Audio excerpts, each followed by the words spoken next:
Hi, CFRE Radio. Today we're going to be finally talking to one of our very own show hosts, Alex. He's been DJing with us for about 2 years now. Almost 2 years. And we haven't gotten a chance to talk, but I'm glad that we're doing it now, finally. So this is just going to be like just to get to know you, like how your experiences has been at the CFRE Radio and what you've been doing till now. But first, please introduce yourself, what you do at UTM. Just let me know. Hi, I'm Alex. I do the show AxL on the beat here. It was on Wednesdays last year, now it's on Fridays. I'm studying digital enterprise management here at UTM as well. And I'm originally from the US, but came here to study. So yeah, so far I've had a great time here. Okay. Can't complain. That's great. Yeah, I mean, I started at CFRE Radio about now 3 years. So it's nice to see how the progression goes with all of the show hosts that are coming in and out. Yeah. So let's get started. I just wanted to know, so you started fairly early off. So you are a third year? Second year now. Yeah. So you started pretty early off in your first year with the radio show. Why did you start? Well, I started DJing back in high school, kind of just as like a hobby because I saw my dad do it, and he would do it back in college and everything, and he still did it as a hobby in the house. So he had his own like cool like studio setup, I guess. And then I just started doing it as a little hobby in high school. And when I came here, I was like small fish in a big pond, right? Yeah. So like I didn't really know anyone. Yeah. And then at the Frosh orientation, I saw CFRE. And I met Maurice, and it was pretty much right off the bat. It was like I started off, so like I met with Maurice, and I figured out how to like use the CDJs and everything, because that was obviously a big jump for me. I didn't really know. I didn't really know how to DJ with that. Kind of was it's pretty very intimidating. Yeah, but it's good. I mean, that's like what they use like professionally with like the club setups and stuff like that. So it's like, especially as I want to continue to progress doing this, it's like it's important. Yeah, especially important to have like a platform as well that I can rely on weekly, to have content and everything like that. Yeah. Is it a goal for you to like? Would you like to become a DJ in the future, perhaps? I mean, of course, yeah. I mean, it's like a big dream. So I've been kind of starting off the production side. Nice. And I guess I've accelerated that quicker than I would have anticipated as well. So that's not bad as well. So just excited to keep going. In those regards. Nice. And for the newcomers who are going to start with the radio show next year, do you have any tips or advice or the challenges that you faced when you started off? Challenges.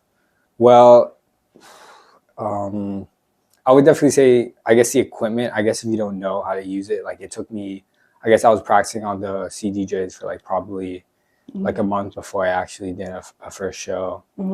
It was easy because I was on res here, obviously, so I could just come in a couple times a week, play around on it. Right. So that's definitely a challenge. Also, I guess playing in front of like, I guess an audience a little bit for the first time, I guess.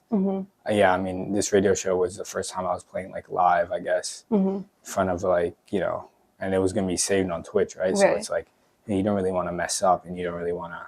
Yeah. So I guess it's being confident that you can, do well. I guess, the biggest challenges are like overcoming, I guess, stage fright or anything like that. But I think that's pretty normal, to be a little nervous right away. For sure. Stuff like that. Yeah. And I mean, when you're starting off new, you're always going to face these small little humps, but you seem to be doing really well for yourself. So that's amazing. You said that you had an audience. Have you done actual shows like outside of the radio station, or was it just Twitch? Or where do you? I've done, last year I was doing some at a pub around here. They were trying like a UTM pub night, and one of my friends' mom owned the bar, so she got me to DJ there a couple of times. That was nice. Convenient. Yeah, and then I did a few private parties downtown. Okay. That actually got me to.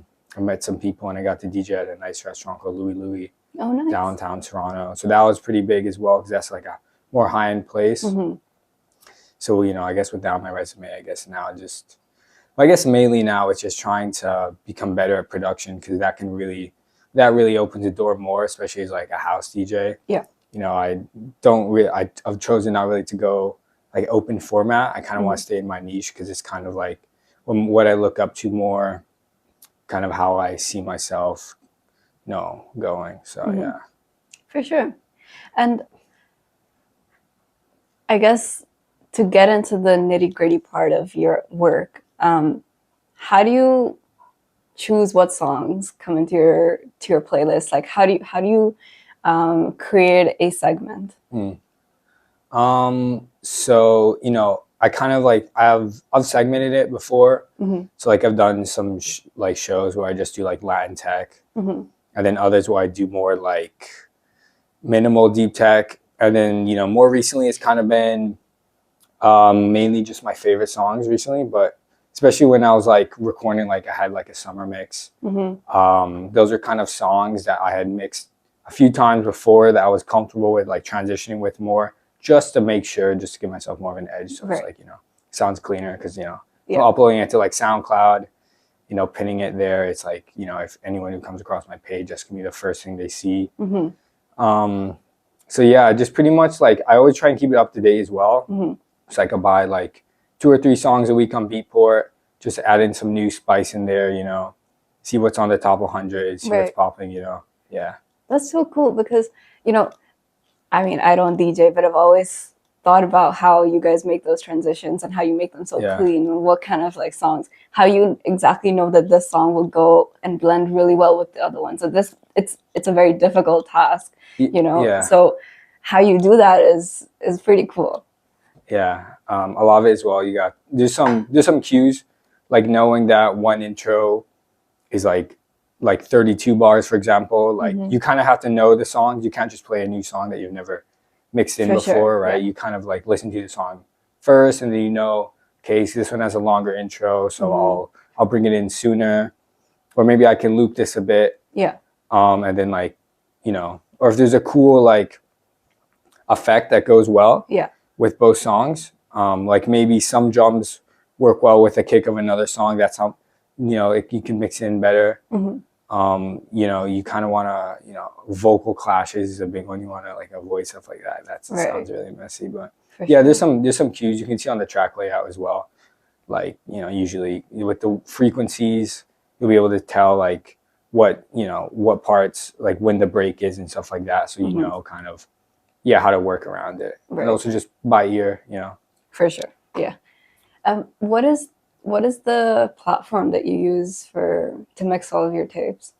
So obviously the newer ones have it on there, the wavelength, but I just use Tractor. I just have it. I try and make it so I do the thing where it's like it's kind of split screen with the wavelength, try and mimic the newer models of the CDJs, because it would kind of be like that, just, I don't know, just once I go down that route more, so I'm more comfortable with that too. Okay. But I just use Tractor Pro. Usually it's Serato for Pioneer, but I guess like, I don't know, I've just always seen the house guys use Tractor, like some guys like Paco Azuna, like, so when they're DJing, they'll use that. So I guess like, I don't know, just going with what I've seen, and my dad recommended it to me as well. So that's kind of just like, I've always just used that. Nice. It must be really helpful to have someone who's already done DJing to like help you up a little bit. I don't think I would have been doing it if I didn't see anyone else. So it's like, for sure, it's a good influence. Yeah. So how do you see this show evolving from now? Well, I see it evolving more with me trying to get guests on. I know Sedamal does really well with that, so that's kind of something I want to start doing as well.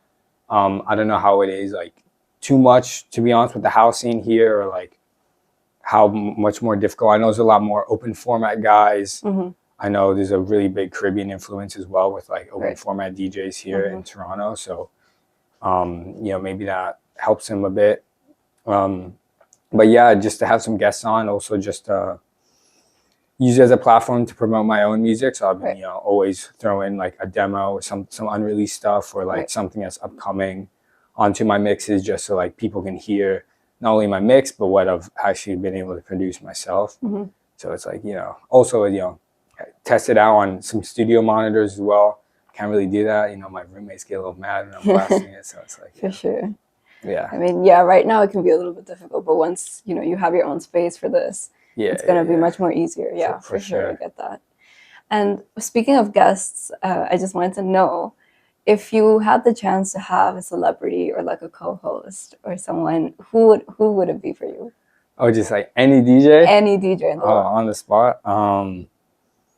Gosh, if I could play with anyone, that's tough. Because it's hard to say like I have a favorite artist. Yeah. I wouldn't necessarily say okay, I'll give you like maybe like 2 or 3. Okay. Yeah. So I'd say one guy, Jake Blue. So he's the guy who helped me out. Okay. Started off everything, taught me a lot of production. So he's actually been a really good role model for me. So I'd love to have him on. He's not like, obviously like more mainstream. I'd say definitely like someone like Matroda. I don't know if you've heard of him. He's a legend. He's great. Then I'd say someone like Iglesias. He's like one of those tech house guys as well. He's great. Like, I think he's over in London or something like that. Oh, wow. It's like, yeah, that's where it's mainly at, I think. Over in the UK. Chicago is pretty big for that stuff too. Okay. So yeah. Hey, good to know. Thanks. And just to finish this off, do you have a favorite segment that you've done at the show right now? Like one favorite show that I've done? Over the summer, those shows are fun over the summer. Coming down, I mean, just like the vibes are different when it's hot out and stuff like that. Right. You don't have to worry about school. Yeah. But I brought one of my friends from DC came up, Vinny. So when he showed up to the studio with me, we had a fun time. Nice. Just like having him in here and everything. Yeah. So that was cool. That's good to know. Well, thank you so much for coming up and talking about your show. I'm sure that other people that want to get into DJing will really appreciate this. And thank you once again. Thank you guys.